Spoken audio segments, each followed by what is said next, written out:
Pakistan railways 50 ارب، PIA یہ 36 ارب 1 سال کا خسارہ میں آپ کو بتا رہا ہوں.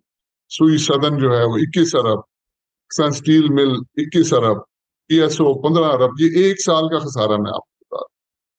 تو آئی مین جسٹ امیجن کہ کہاں پہ ہم کھڑے ہیں. تو آگے اگر آپ کہتے ہیں تو میں آپ کو انڈیویجلی بتا دیتا ہوں کہ آگے کیا ہونے جا رہا ہے.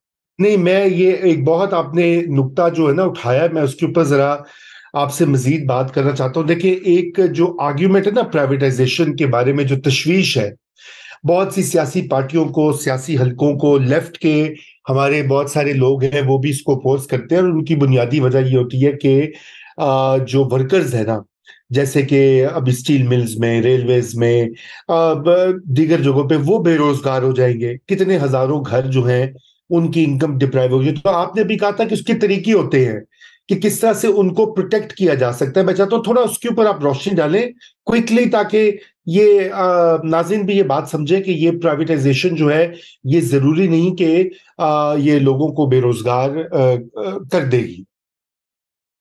رضا بیسکلی یہ تو انڈسٹری اسپیسیفک سولوشنز ہوتے ہیں، لیکن میں کو جنرلی بتا دیتا ہوں. نمبر 1 پوائنٹ یہ ہے کہ کسی کی بھی نوکری خطرے میں نہیں پڑے گی. جو بھی پراپرلی امپلائڈ ہے اس کو نہیں نکالا جائے گا. سو یہ نمبر 1 اصول ہے. نمبر 2 اصول یہ ہے کہ اکارڈنگ ٹو ان کی جو ابیلٹیز اور ان کی ایکسپرٹیز، اس کو دیکھتے ہوئے جو پرائیویٹ جو بھی انسٹیٹیوشن آئے گا وہ ان کو ایڈجسٹ کرے گا اپنے فریم ورک کے اندر. رائٹ. تو بہت سے جو امپلائیز ہیں ان میں سے بہت سے قابل لوگ بھی ہیں، ان میں بہت ایکسپیرینس لوگ بھی ہیں. کیوں جب انسٹیٹیوشن بندہ آئے گا کیوں چاہے گا کہ میں یہ اتنا ڈسپلن میں ان سے ہاتھ دھو بیٹھوں؟ سو ان کو ایڈجسٹ کیا جائے گا اور ان کو مور ایفیشینٹلی یوز کیا جائے گا. پھر آپ نے تیسری آپشن یہ ہے کہ لوگ ایسے لوگ جو کہ کہیں بھی ایڈجسٹ نہیں ہو سکے، ان کو آپ نے کہا کہ جناب آپ کو کام پہ آنے کی ضرورت نہیں ہے، آپ گھر بیٹھے آپ کو تنخواہ مل جائے گی. اور فائنلی آپ نے یہ آپشن دی جس کو گولڈن ہینڈ شیک کہتے ہیں، اور وہ یہ ہے کہ آپ نے منتھلی سیلری ان کی دی، اور مثلاً 60 سال کی عمر میں انہوں نے ریٹائر ہونا ہے اور 10 سال کے رہ گئے ہیں، تو آپ نے 10 سال کی سیلری نکالی، اس کی پریزنٹ ویلیو نکالی، اور اس کو آپ نے 2 یا 3 ٹائمز ملٹیپل لگا کے ان کو آفر کیا کہ جی اگر آپ ابھی چھوڑنا چاہتے ہیں تو ہم آپ کو یہ کیش دے دیتے ہیں. سو یہ ڈفرینٹ آپشنز ہیں اس کو پروٹیکٹ کرنے. ٹھیک، بالکل ٹھیک. یہ اہم نکتہ تھا، کیونکہ یہی اکثر اس کا ذکر ہوتا ہے جب بھی سیاسی پارٹیاں یا دیگر لوگ اس کے اوپر تنقید کرتے ہیں کہ پرائیویٹائزیشن. اور دوسرا تو ایک آپ کو پتا ہے کہ اس میں ایک اور بھی کنسرن ہوتا ہے، وہ ہوتا ہے خرد برد اور امبیزلمنٹ اور کرپشن کا، کہ پرائیویٹائزیشن کی جو ڈیلز ہوتی ہیں اس میں جو لوگ سیاسی یا پاورفل لوگ جو اس کو مینیج کر رہے ہوتے ہیں ان کے قریب ہوتے ہیں، تو ان کو انڈیو فیور ملنے کا احتمال ہوتا ہے. وہ ہم نے اس کا ذکر بھی کیا تھا، آپ کو یاد ہوگا ٹرانسپیرنسی کا ایشو ہم نے کیا تھا. تو یہ کیونکہ اکثر آپ کو یاد ہوگا اسٹیل ملز کی جب ہوئی تھی پرائیویٹائزیشن تب بھی یہی ہوا تھا.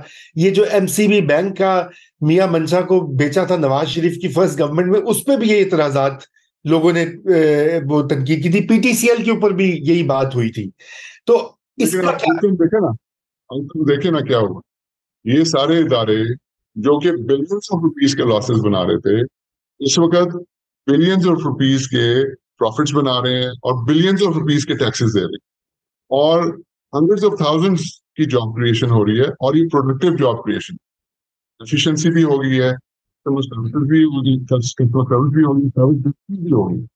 سو پرائیویٹائزیشن کے بڑے فوائد ہیں، اور سب سے بڑا فائدہ یہ ہے کہ گورنمنٹ کا کوئی کام نہیں ہے.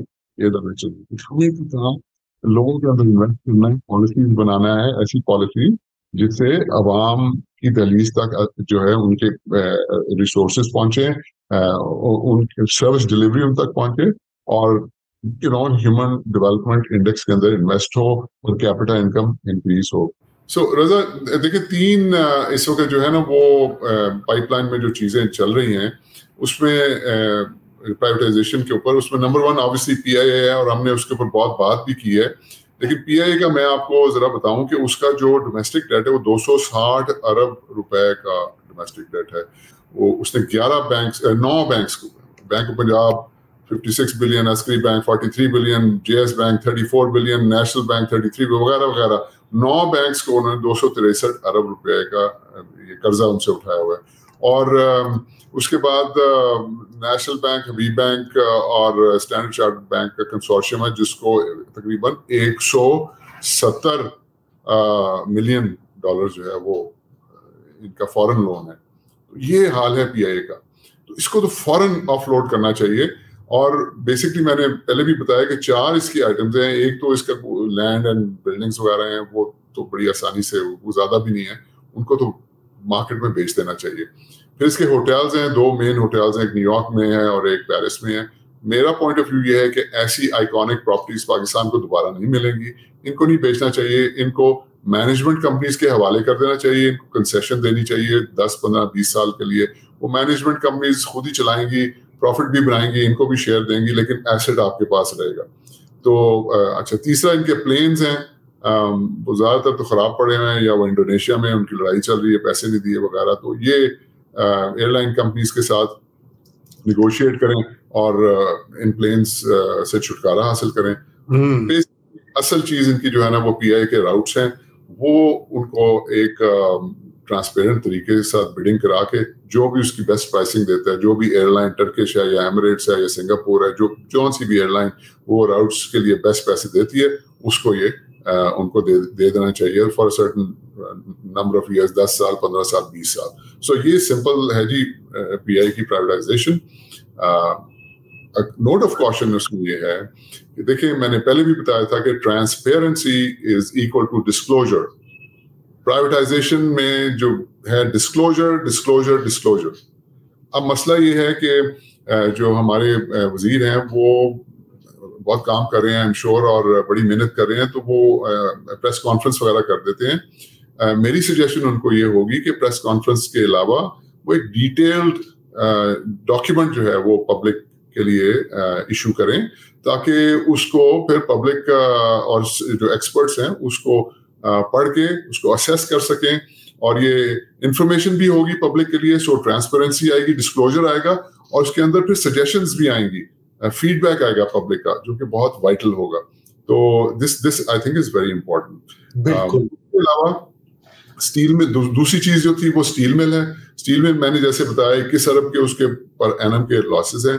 اب وہ انہوں نے پرائیویٹائزیشن منسٹر نے فرمایا کہ he says he cannot figure out کہ اس کی پرائیویٹائزیشن کیسے ہو سکتی ہے. ظاہر ہے 70s کی لگی ہوئی اسٹیل مل ہے، پرانی رشین ہے، اور وہ nobody is interested in running it.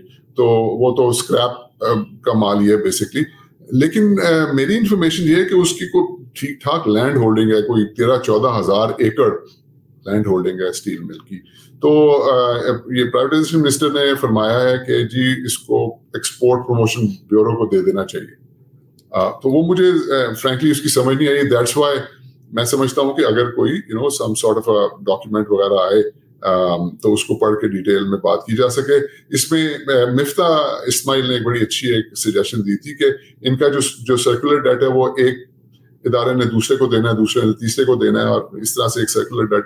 تو وہ سوئی سدن جو ہے، سوئی سدن گیس لمیٹڈ، اس کا بہت زیادہ پیسہ جو ہے اسٹیل مل نے دینا ہے. تو ان کی سجیشن یہ تھی کہ پرہیپس یہ زمین جو ہے وہ سوئی سدن کو منتقل کر دیں، جس سے وہ اپنے لون کا جو بھی آؤٹ اسٹینڈنگ ہے اس کا کچھ کر سکیں. بہرحال فائنلی جو مین چیز ہے رضا، وہ ہماری اکانومی کا ایک بہت بڑا زخم جس کو میں کہوں گا، وہ ڈسکوز ہیں. ہمارے ڈسکوز جو ہے تقریباً 1 ٹریلین کے قریب پیسہ کھا رہے ہیں، اور ان کی پرائیویٹائزیشن ہونا نہ صرف اس بلیڈنگ کو روکنے کے لیے وائٹل ہے، لیکن وہ ہماری اکنامک گروتھ کے لیے بہت بہت امپورٹنٹ ہے.